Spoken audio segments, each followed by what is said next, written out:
Welcome, everyone, and thank you for joining us today for our discussion where we're going to explore and speculate about the future of what costume design can mean in a virtual context. We are also going to look at some really exciting case studies that were produced by our students graduating this year. My name is Szymanska, and I'm a creative director at the School of Media and Communication at the London College of Fashion. And I'm joined here today by a very exciting group of guests. We have Alexander Whitley, a choreographer recognized for his experimental productions and groundbreaking use of technology. Alex is also the artistic director of Alexander Whitley Dance Company, whose wonderful dancers we had a chance to work with over the last year.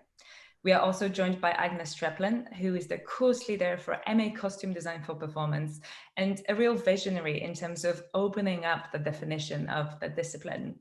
We are also joined by Shuyi Zheng, who is one of our graduates, and Shuyi developed a really fascinating approach to producing her costume this year. She's going to share snippets of it with us in this conversation.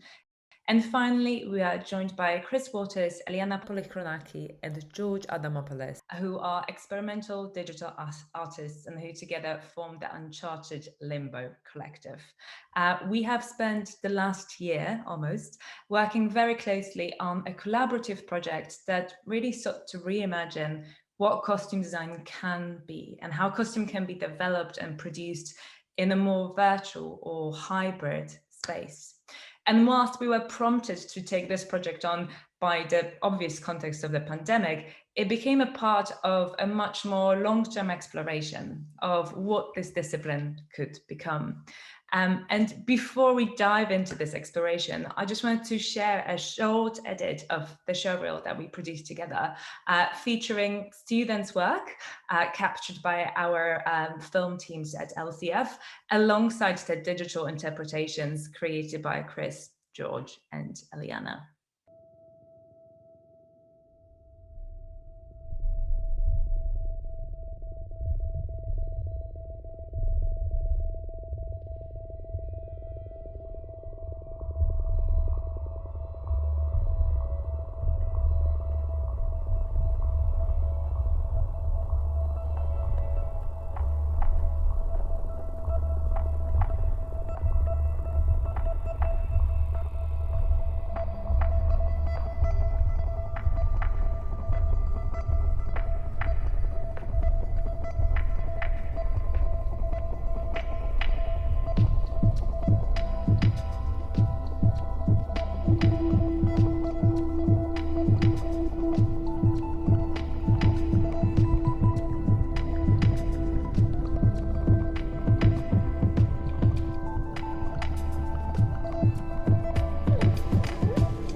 Agnes, could you start by telling us about the context of this project and introduce the collaboration with Alexander?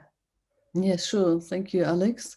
Yeah, welcome everyone. It's good to see everyone here. It's really exciting to have this talk actually and to share some of the experiences we had. I mean, first of all, just to very quickly to introduce the kind of philosophy or the kind of way this MA costume design for performance tries to challenge in many ways the kind of role of costume in performance.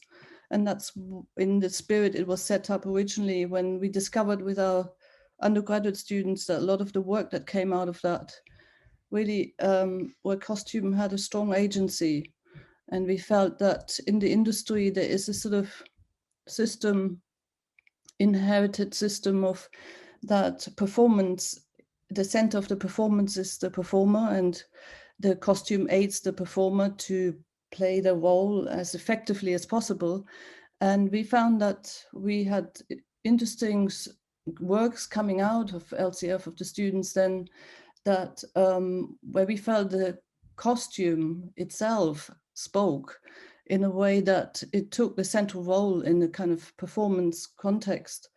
And so this MA was created to explore that further. And so what we do is really that we put the costume at the center, and then we work with performers who then collaborate and in many ways bring that costume alive. So it's a kind of reversal of the traditional role for costume.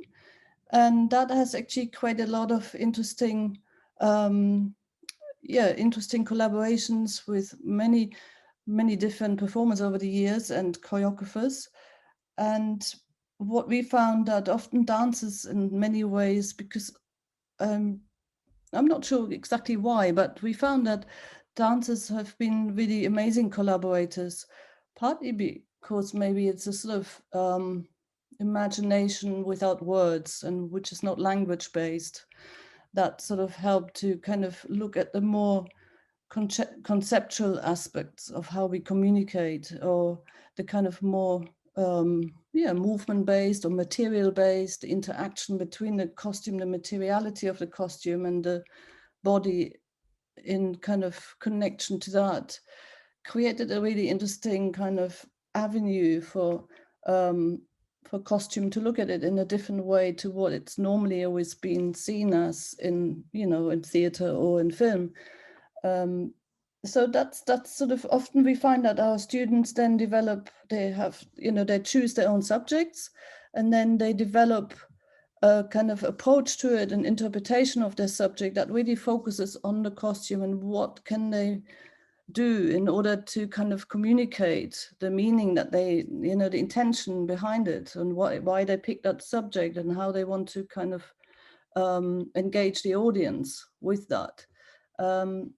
So obviously what we have done in the past is we have live shows or we make films, but somehow the live performance was always a very strong element in our delivery of the final projects. And we used to, stage them in the theater itself as well, so somewhat like that. And obviously with the lockdown, we had to rethink all of that. So I think for us, it was an opportunity to really now look at what can be done, how can we create these costumes if we can't even access the studios. That was one considerations. And our students suddenly spread all over the world, like Shuyi going back to China, and how could we kind of still make our work and come together and create this kind of interesting series of performances that we've always had. So the students were very much, what we're going to do and what can we do and where's this going to happen. And so then we, luckily we also at the time then, Daniel, our director for knowledge exchange partnerships, the sort of partnerships we have with industry, that is at that time was talking to Alexander Whitley, and I personally had followed Alex's work for a while. I mean, I was so often, seeing the shows and was always very interested. And I also knew one of his collaborators, Anna, who was on the MA Artifact at LCF a few years ago, and how they worked together. I thought that was really interesting and really inspiring. And so for me, it was a kind of amazing coincidence that Alex had already been approached by Daniel, and I was very, it was a lucky stroke for me to find that Alex was willing to work with us. Normally he's too busy, usually touring around the world.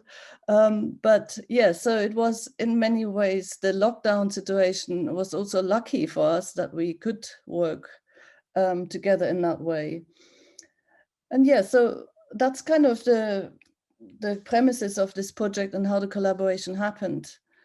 And then the next step was really, how would we engage the students to involve this technology? A lot of them had never really done anything like that before. Costume is very sort of traditional in that way. People are very sort of, it's steeped in sort of, I don't know, it's steeped in tradition. Even, when you see it sort of, I don't know, fantasy movies or sci-fi. It's always still about reinventing historical kind of aspects, like either medieval or armor, or so in many ways I found we have an opportunity here to really look at technology in in experimenting with the more abstract side, because screen-based costume is fantastically naturalistic usually, and our course has never really been that interested in naturalism, and in theater has never really been so much of a, I mean, theater works in a more metaphorical way anyway, and or live performance, but whereas film, and given that we now had to produce something that would be screen-based in order to reach audiences, we felt very, I mean, I thought, wow, we've got to really look at this technology of how we can explore the more metaphorical, abstract, or maybe the more conceptual side of how to utilize these kind of technology. Because even in the gaming industry and all sorts of areas where people are already using the technology widely, it is still very much about reproducing what is already known and what people can, what the reality would be. So it's the more lifelike and the more realistic and naturalistic, the better almost, that's been the kind of way it's been going. And I think for me, that's for us not really the interesting part of it. That's maybe also why we hadn't engaged with it so much before. But looking at what's come out of this project, I mean, maybe that's preempting the next questions, but has certainly really for me been exciting, and seeing how we can explore the digital side in a more kind of conceptual way for our projects. Perfect. Thank you, Agnes. I think before we get into discussing the digital outcomes, I wanted to go to Alex and ask about his role and his dancer's role in this process. I guess, how was it different from the collaborations you might have done before, when there was more opportunity for physical interaction between costume designers and dancers? What were the challenges and what were the opportunities of this different process? Well, I think first of all, as Agnes pointed out, what was different was that the project started with a costume, and that's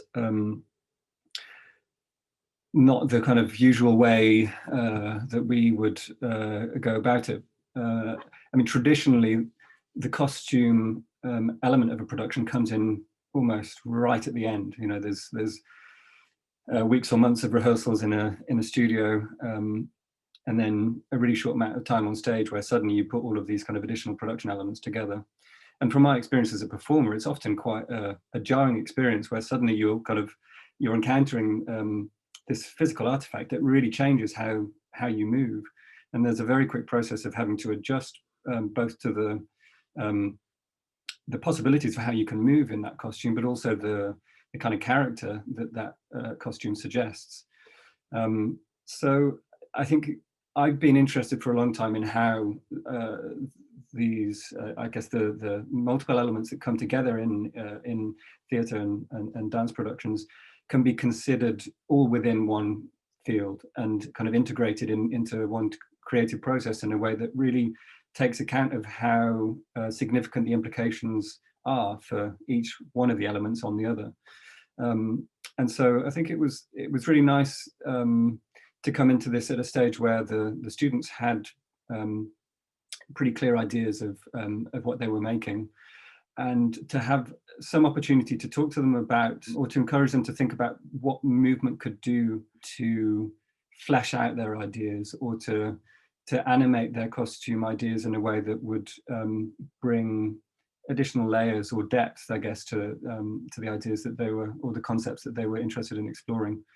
And hopefully that was a useful experience for them in, again, as Agnes was pointing out, kind of shifting the emphasis away from the kind of literal, kind of highly characterized approach to performance and costume design, towards a kind of more poetic, metaphorical way of working that alludes to or suggests the possibility of things, and ultimately I think opens up a broader space of consideration for these for ideas and concepts, which I think is, you know, really the space that dance, certainly the kind of contemporary dance that that I create and work within, kind of operates around. It's ambiguous. The signifiers aren't kind of clear and straightforward in a way that they might be in theatre, and especially when you have language.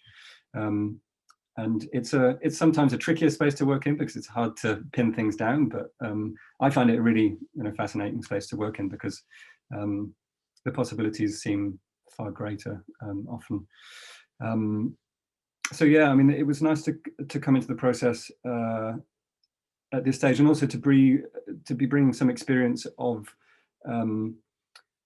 what the technology might do in this context. I mean, there was a bit of a journey through the process in terms of, you know, just how far we were originally planning to go with the use of technology, and in many respects, it was fortunate that the students were able to actually get into the studios and make costumes, but wonderful that we also were able to keep the digital element of the project really a part of it. So yeah, it was interesting to think about the kinds of ideas that the students were working with and how they could possibly translate into some kind of digital format, and to again encourage them to consider that in the process. But it was a really nice opportunity for the dancers of my company to collaborate with the students. That was really you know, one of the nice opportunities in a year where we've been very inactive as a company. You know, it's obviously all of our touring activity pretty much has stopped, and it's been very difficult for us to come together and work in one space. So this was a really nice kind of new opening, a new possibility for how we could work as a company, and an opportunity for me to give the dancers a bit more agency and I guess creative freedom for them to collaborate and create themselves. So it was really nice to see how they were able to work with the students and really develop the ideas and bring these costumes to life. And then to see how the ideas that were developed alongside or in relation to these costumes, because it was really, you know, the costumes were made pretty much when the dancers first encountered them. So they really had a kind of tangible thing, tangible artifact to work with and understand, and to inform their movement. And we then took those movement ideas that they made in response to the costumes and motion captured them, and then ultimately the digital versions of those that Uncharted Limbo Collective have made, hopefully really kind of carry the embodied ideas that were made in response to the actual physical artifacts. But for me, you know, there are so many fascinating possibilities around what that process of digitizing and translating movement ideas into a 3D virtual space afford. As Agnes was pointing out, I'm far more interested in the possibilities for abstraction through that process, rather than an attempt to kind of recreate a lifelike version of a dancer.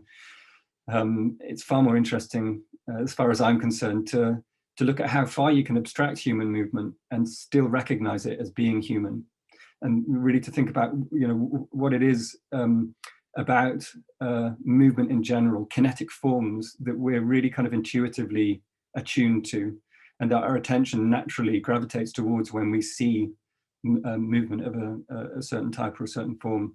And so I'm always really interested in how far you can stretch that and still kind of pick out or kind of intuitively recognize these features of human movement that we naturally gravitate towards. And then again, you know, all of these amazing possibilities for the different way that you can then kind of build up character or suggest different possibilities for the representation of the human form through 3D motion graphics. And I guess that plays very much into questions of materiality. That again, we're used to seeing the body moving a certain way. We recognize a difference of adding layers of material to the body through clothing, and what that does to how the body moves and how we recognize certain types of character. And all of these questions, it's the same kind of questions, I think, they all apply to what you do through this process of motion capturing and visualizing human movement. It's just the possibility space is very different and kind of really open-ended in a way.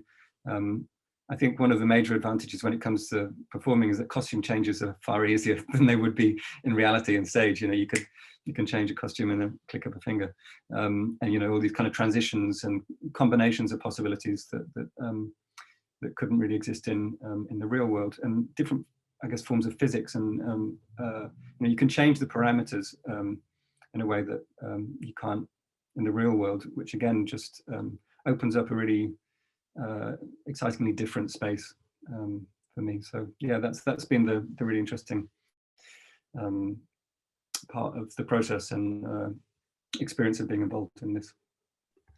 Absolutely. I think this is also the part that I've loved about this part of the project. And I think it makes sense to bring in Chris, Eleana and George now to tell us about this creative process, because you are the masterminds behind translating these physical costumes and the information we have shared from students and the movement data into these digital abstracted, more or less, interpretations. So as you would have seen from the short sequence of the show reel we shared, there are some that are closer to the original costume, much more figurative, much more literal, and I guess naturalistic. And there are some that really take this initial idea of what was the essence, the material essence of the costume, or the physical dynamic of the costume, and translate it into a completely different digital interpretation that still, I guess, shares that central idea. So I wonder, Chris, Eleana and George, did you develop any kind of guiding principles for how you translate these costumes? What was the process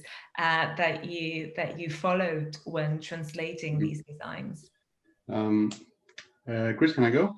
Yeah. So as a collective, we try to bring together our artistic backgrounds and our artistic processes with highly technical tools or procedures, algorithms. So throughout this work, we can say that we aligned along four dimensions, let's say, as some guiding principles that allowed us to make sense of each individual work and understand it and put it together as a whole with everything else. So we were talking a lot about the duality between realism and abstraction, or in other words, simulation versus interpretation.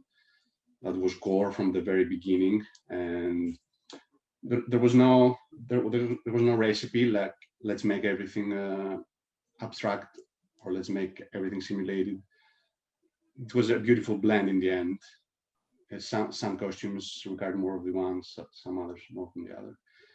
And a second dimension was regarding the visuals, the costume as a geometry, the costume as movement, and the costume as feeling or impression. And all these things had to be present in one form or the other. And for each costume, it was quite different, I have to say.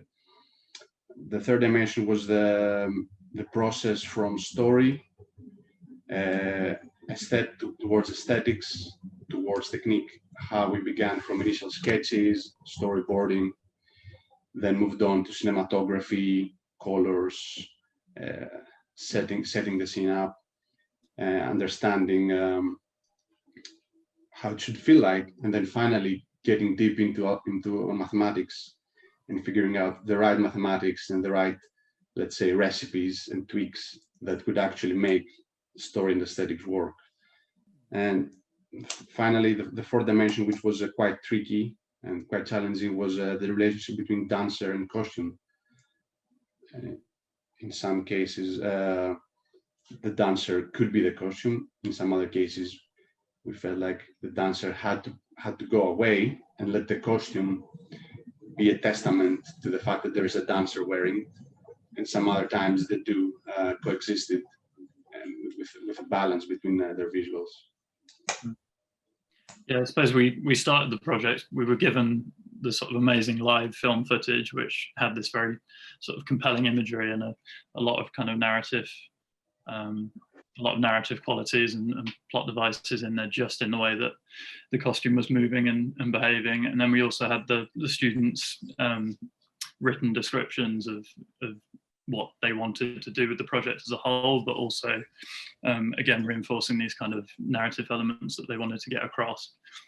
And so as George was saying, we had to consider stuff like digital material quality, as well as color schemes and how we lit the pieces, but they all sort of had to hang together in this cohesive single film. So I mean, we spoke a lot about how it would be nice if the digital environment could reflect the qualities of the costumes, but then because the costumes are so very different, it would be quite hard to kind of transition from piece to piece and still have them exist in the same space. And then again, this all kind of ties into what Alex was saying about legibility in terms of the dancers' movements, and how that legibility has been changed, not necessarily worsened, but it's been changed by the addition of the physical costume. And then this kind of next layer on top of that is being changed by the digital form that we're applying to it. So the whole way through, it's this kind of having to preserve the initial intent from the student, but also try and bring something new to it, which we can give as digital artists. Absolutely. And I wanted to bring Shuyi in, because Shuyi, amazingly, while we were in London doing motion capture and filming student projects, Shuyi was completing her project remotely on her own, although with a lot of remote help from our technicians and teams here. And Shuyi has done the amazing work of both producing a costume and capturing it digitally. And then in many ways, although it is quite figurative, it does behave differently in the digital space. There are aspects of it that wouldn't be possible in the physical realm. So Shuyi, I wondered whether you could tell us first about the concept of your project, and then what was the process that you went through to develop it? And again, how differently you approach this project in comparison to previous work that would have been purely physical. Hi everyone, I'm Shuyi, and I'm the student from MA Costume Design for Performance. For my final master project, I adapted the novel Brave New World to explore the genetic engineering technology and its influence on human society. I experimented on a hybrid of physical handmaking technique and the digital technology for costume and performance production to fit in the post-pandemic digitalized world. So during the process, I started with a research and come out with the design and made the costume, then took the shooting according to the storyboard. Those were the traditional process. However, this project is different since I also use digital tools to create the final outcome. At the beginning of the project, I want to do something that maybe is hard to achieve in the physical world. And then Agnes suggests me maybe I can use digital tools to achieve this kind of effect I want. So that's the start point for me to choose the digital tools to make the exploration. After my costume was done, I 3D scanned it to get the digital model. Then I got the motion data from the performer in London through motion capture. So the 3D target studio helped me to record all this motion data and send them to me. Then I used the app Blender to make the animation by using this data, and added the animation and the live shooting together to make the final video. So that's my process. Yeah, thank you. Thank you so much, Shuyi. And can you tell us I guess how differently you approach the process of digital creation versus the physical making of the costume. What were the elements that you've added to the digital animations that you were not able to add to the physical costume? There are some sequences that I can think about, the petals in the crown disintegrating as the character moves around, or her being shrink wrapped. And I guess it would be interesting to hear how those digital possibilities really expanded your practice in this case. Yeah, for the headpiece you just mentioned, when I made it and I want to make my performer to wear it in the physical shooting, but the headpiece is too heavy for her to wear it, then I choose the digital modeling to recreate the headpiece in the digital space and make it can work with the performance. So I think that's the digital tools to make this possibility for me to wear this kind of heavy headpieces. Also, originally I want to make the flower piece can fall down to the floor. But Kirk suggests me that maybe you can try different expression to express this kind of feeling, like the flower is dead, this kind of feeling, but maybe different from the real world. Then I chose to make the petals explored in the virtual space. And this kind of explosion is hard to achieve in the real world. So this is the other method that digital tools to provide me with that kind of outcome.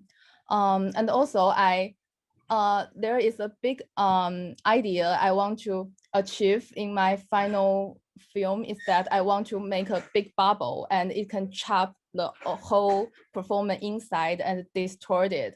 And yeah, originally I think use water in the physical world to make this kind of distortion, but after I do lots of experiment on it, it failed.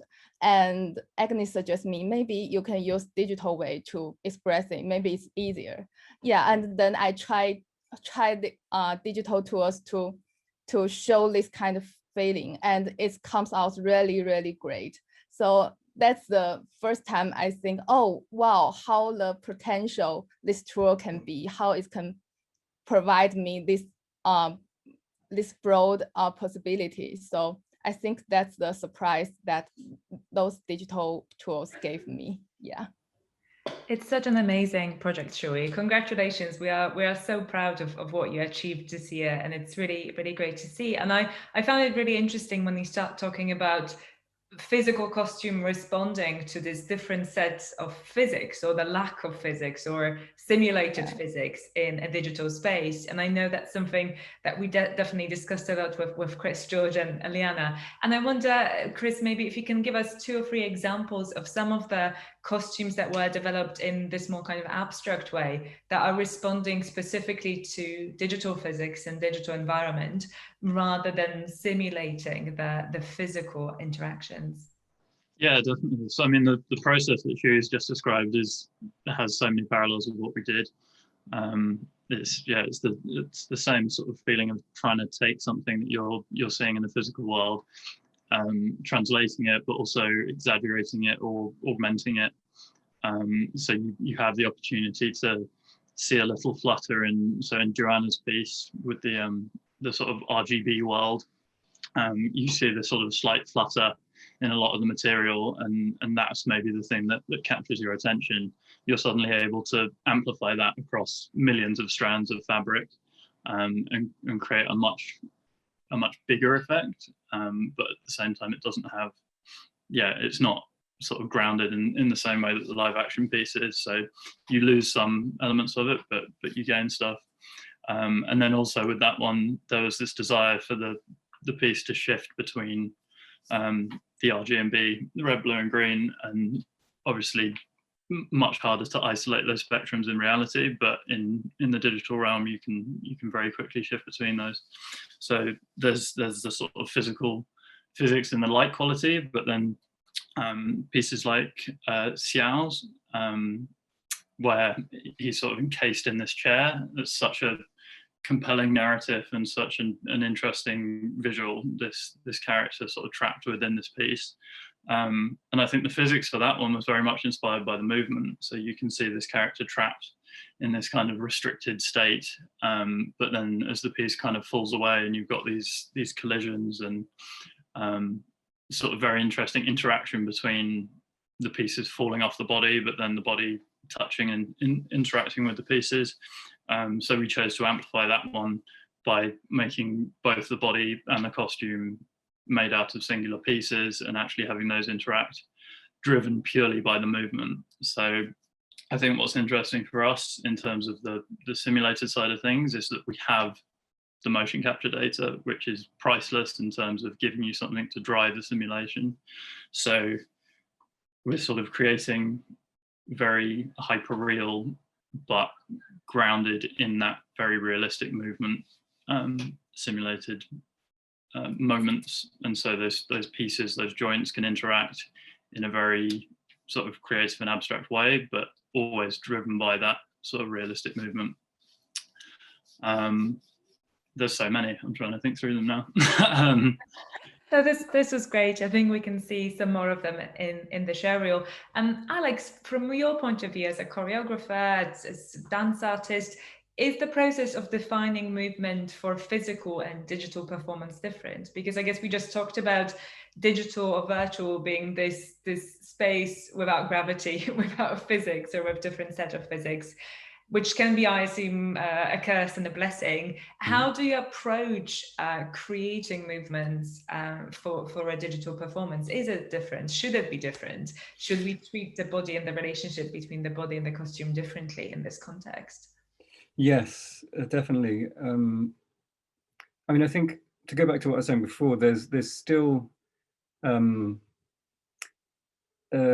striking similarity in the need for an understanding of each part, the movement and the costume, be they real or virtual, because each has implication for the other. And obviously, the more you have an idea of what the outcome will be, i.e. the costume that a performer will be wearing, or the way that motion captured movement will be visualized when you're choreographing the work, the easier it is to I guess to be consistent, or it's very helpful to understand that, to be able to factor it in. I mean, there's always something really fascinating and enjoyable in the kind of the surprise or the discovery of what happens when you take movement and apply this additional layer to it, because there's always something unexpected in that, which for me as a creator is part of the joy of it, that you can have a contribution and then there's so much more that can be added. You know, that collaborative part of the process is for me one of the most exciting parts of being an artist in general. But yeah, I think in terms of the process of motion capturing movement, there's obviously you're in that process you're reducing the moving body down to a set of points. You know, even the most advanced motion capture system is you're still losing quite a lot of information about how the body moves.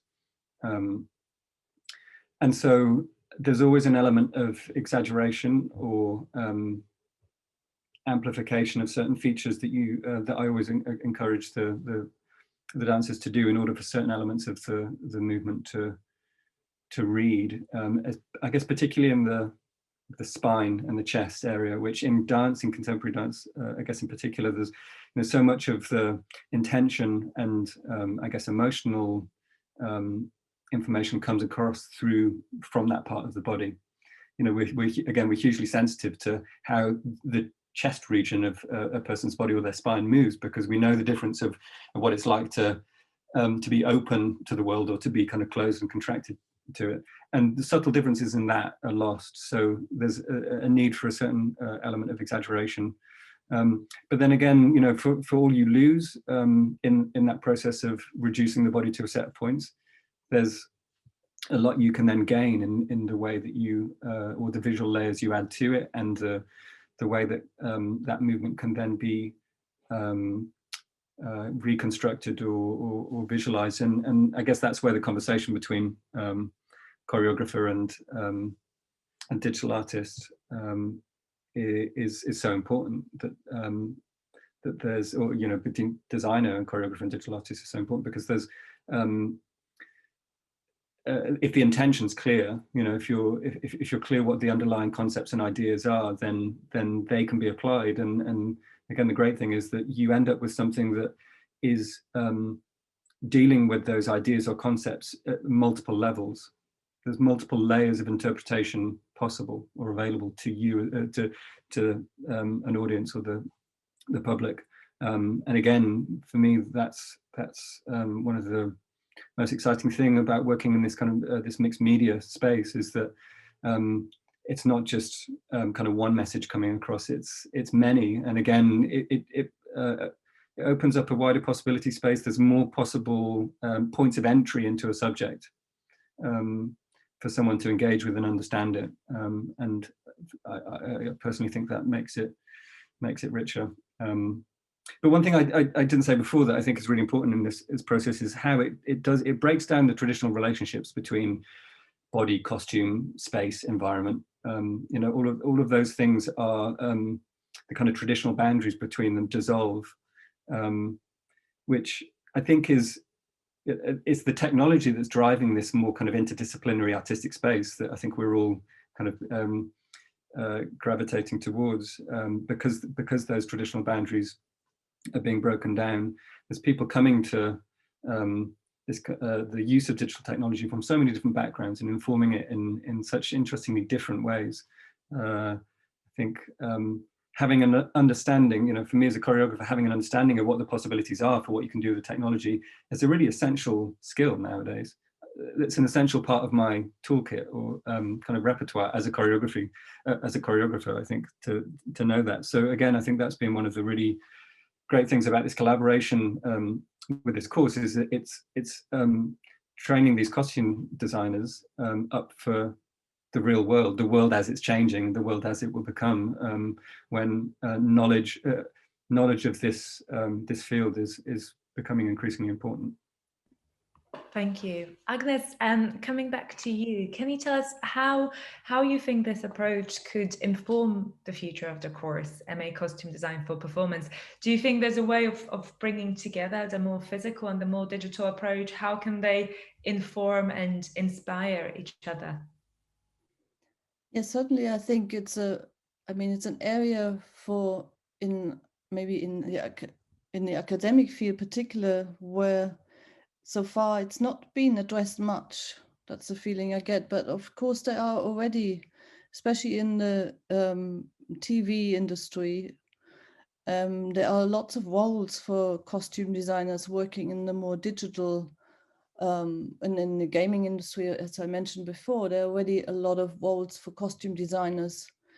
But in terms of our course, it's a way to basically have more tools at your hand, or be aware of the tools. I mean, not all students on the course come on it from traditional backgrounds of costume design or from fashion. So quite a few do, but there are also many others who come from fine art or graphic design, filmmaking backgrounds, literature and textile, and I mean, you name it, there's lots of different students on the course. And I always felt that making everybody sew and cut up fabrics and, using all those traditional techniques, that's fine, people enjoy it on the whole, but at the same time, I'm thinking we're not really serving the students very well if we pretend that is all that is to it,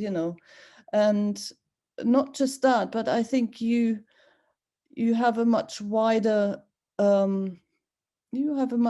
sort of ability to kind of collaborate with other people if you understand more of those methods, like that Chris, Eleana and George have been using. I mean, if you understand those methods, you can communicate better. I mean, that's with it's the same when you are if you're a costume designer and you engage with the acting and the rehearsal process and or the choreography and the whole aspect of how the costume is used or how the costume is sort of interacted with, that's hugely important. It actually changes the meaning of all you do hugely, and then you can go back and you can invent and be inspired and develop your own practice much more. And I think for a lot of our students now, first of all, they are more versatile. I mean, they're more used to the kind of technology than when I grew up. I mean, it's only just came. I mean, there was no internet, and it only just started. But I always felt that we cannot ignore that the world is, things are changing. But what has happened, certainly since when I started out, that it's become much more user-friendly, the technology. I mean, the first programs are all about numbers, and I mean, algorithms are obviously still, when George mentioned algorithms, I was like, yeah, I remember that with our old kind of technical drawing programs. But that's obviously changed a lot, and it's become more playful, and the results are more sort of immediate, I guess. And I think motion capture, I actually quite enjoy to see the sort of it happening in the studio. I mean, it's maybe I'm a geek there. I don't know. I just like the session at Target 3D of the dots and where they go and what effect they make, and I like the reel and to see it on the screen at the same time. And I just thought that was for me a really exciting. I didn't want to I don't think it's ever going to be a matter of one or the other. If anything, it's becoming more one and the other. And I think that's what, with Alex's work, it's always been about an audience wants to engage, and they engage by trying to understand or relate to what's happening.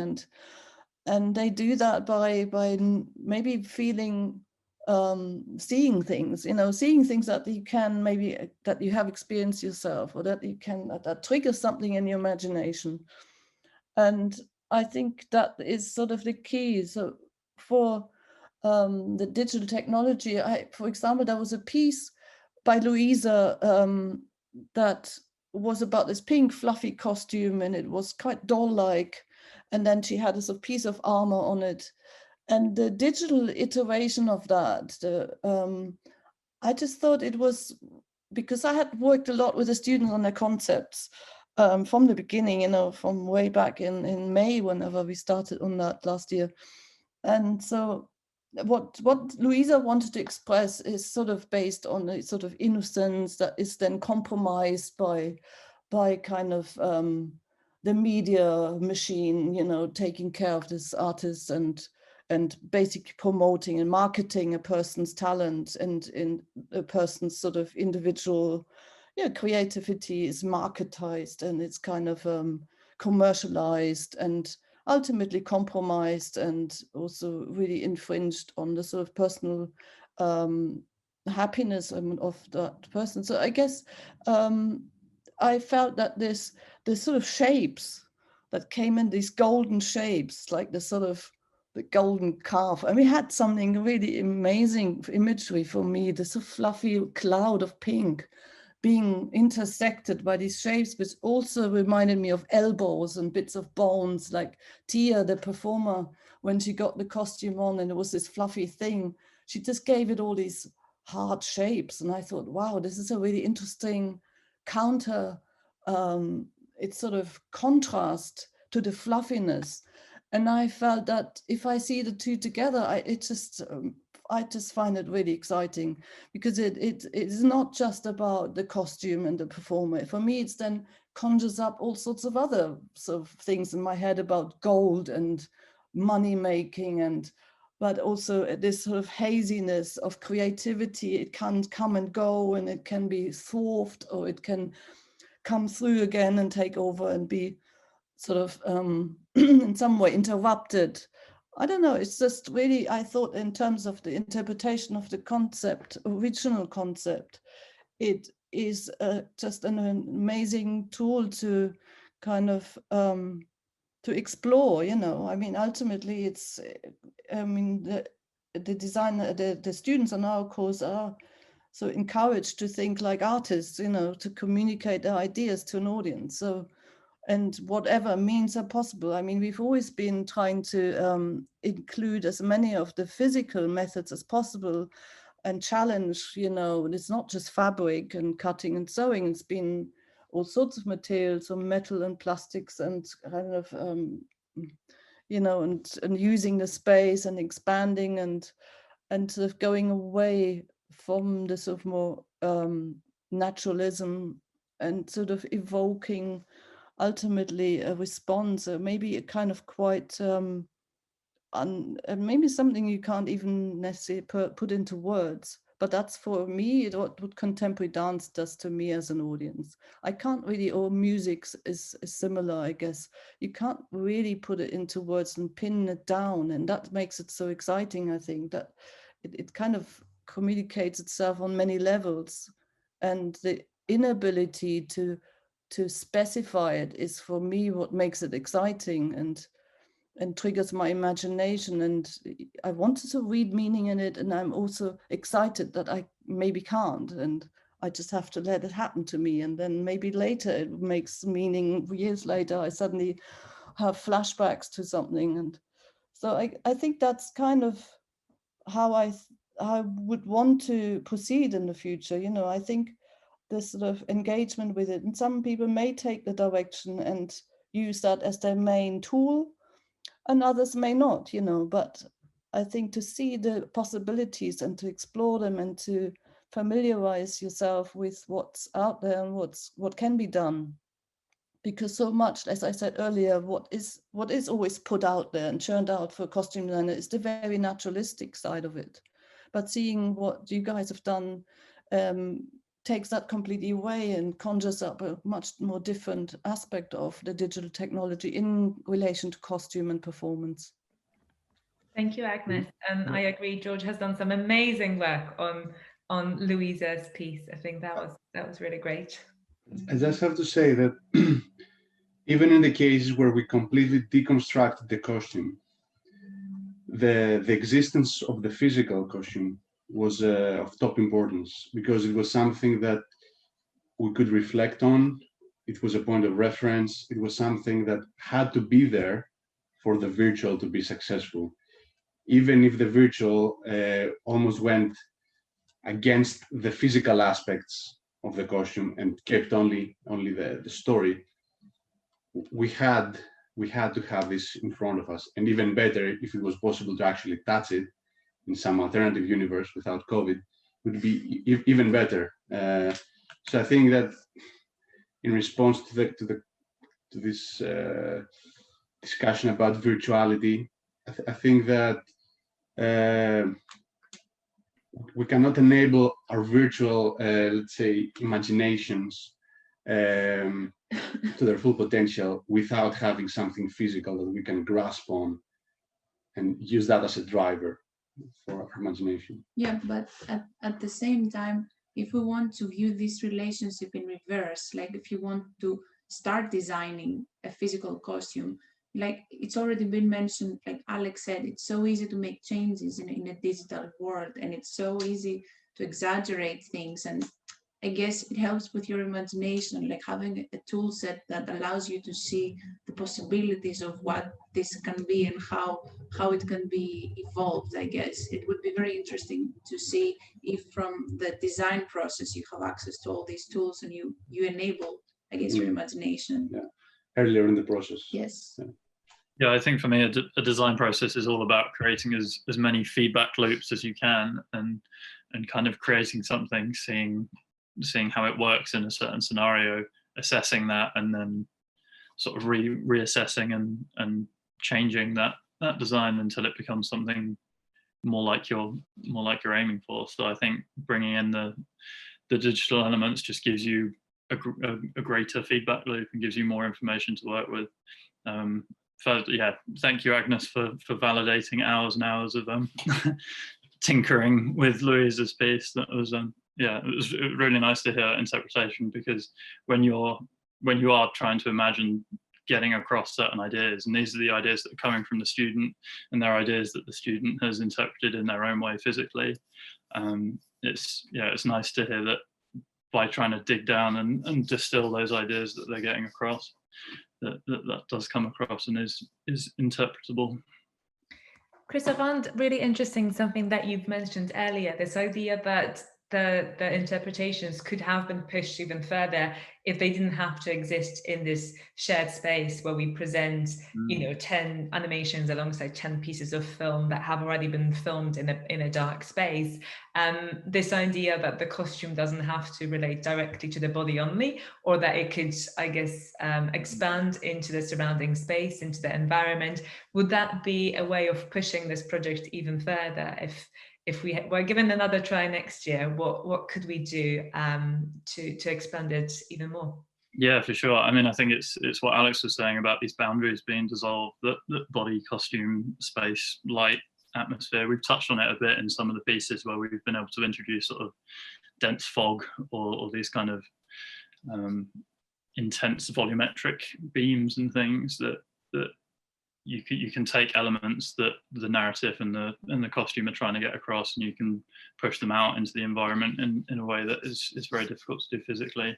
I personally would love to, it sort of gets into elements of set design and sort of filmmaking, that how does the weather or the environment or the surroundings reflect the mood of the piece, and I think, yeah, if we were to leave the kind of void space that we've been existing in and start to characterize the surroundings in a way that reflects that piece, I think that would be very interesting. Yeah, I mean, it starts to question what a costume is and where the boundaries of that costume are. Absolutely. And Shuyi, you've done some of this in your work, where you do introduce these different environments that, although the costume remains in many ways the same, it is kind of expanded into this additional layer. And I wondered, you obviously have a skill set that spans both worlds. You're a very skilled maker of physical costume, but you also now have this new set of digital tools that, as you said, expanded your practice. And I wondered, were there any digital techniques or any tools that you were excited to still experiment with, or that you wanted to work with in the future? Do you see your future practice as more digital, or combining the two, or physical?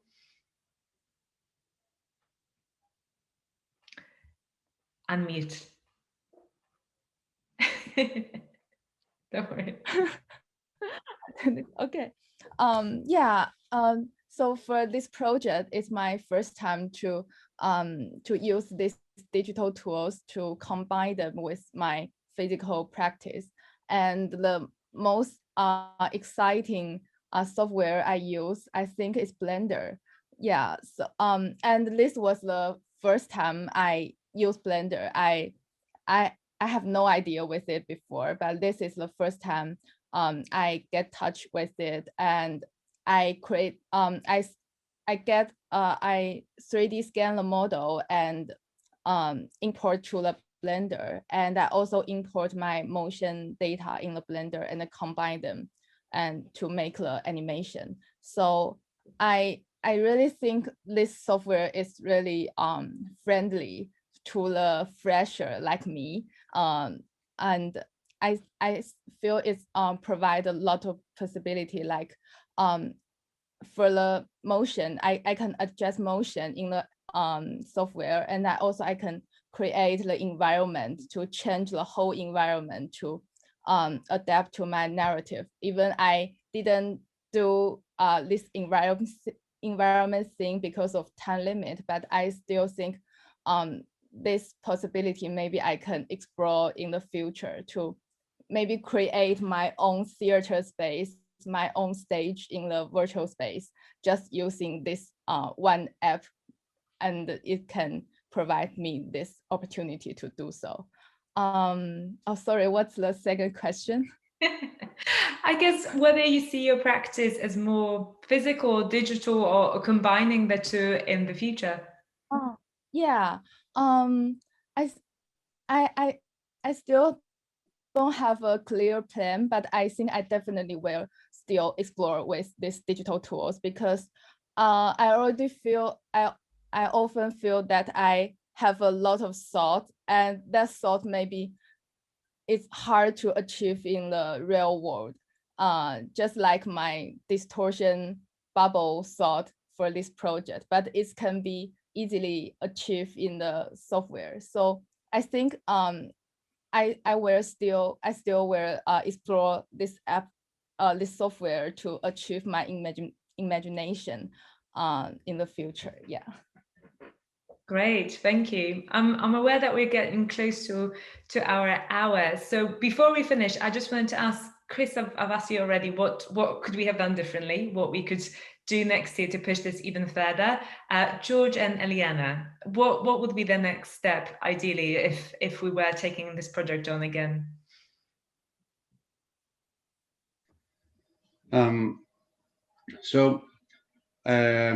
We were discussing about this, and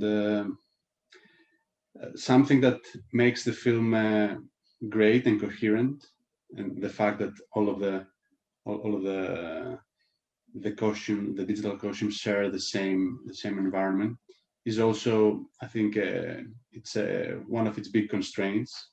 And with the way we work, we like to create these small simulated virtual worlds with their own properties, their own laws, their own behaviors.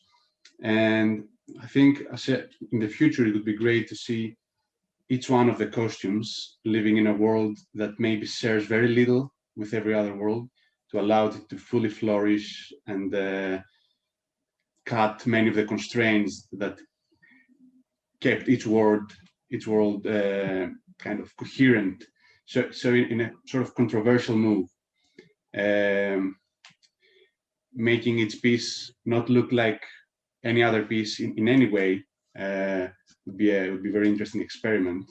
The way that students worked as well, being in isolation and not being able to be influenced as much by each other.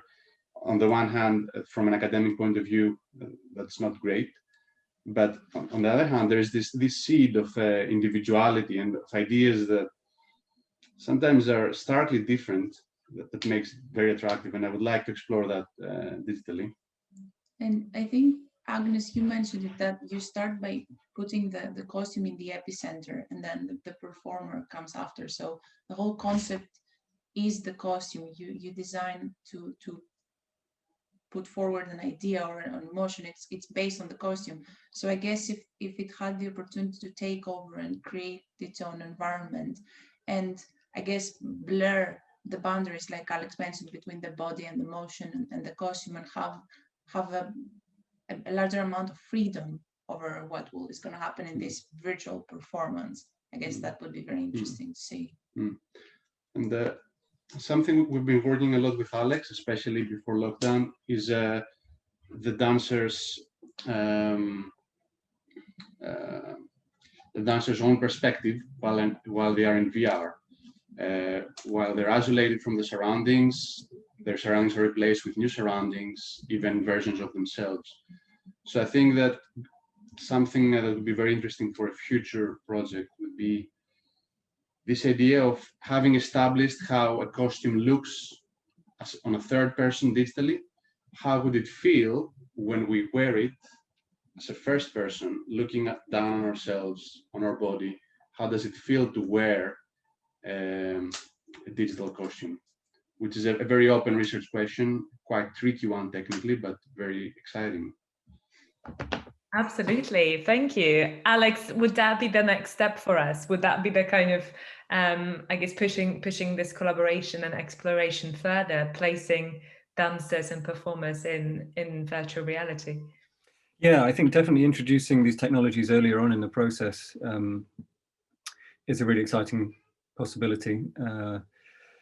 I think, getting real-time feedback to your movements in relation to a digital costume would completely change how a dancer or performer would move. And that's something that, as George was saying, we've been really interested in exploring. And again, I think is one of the great affordances of immersive media, that you can really place someone within an environment where the visual and even perhaps haptic feedback you get in response to your movement can be embedded with so many different ideas and constraints or concepts that I think will shape creativity in lots of really exciting directions. So I think thinking about it as a tool, as a creative tool in that respect, and introducing it earlier in the process would be fascinating to explore. And introducing I guess the role of performers earlier in the process in relation to the design process for the costume designers, I think would be again helpful. You know, not to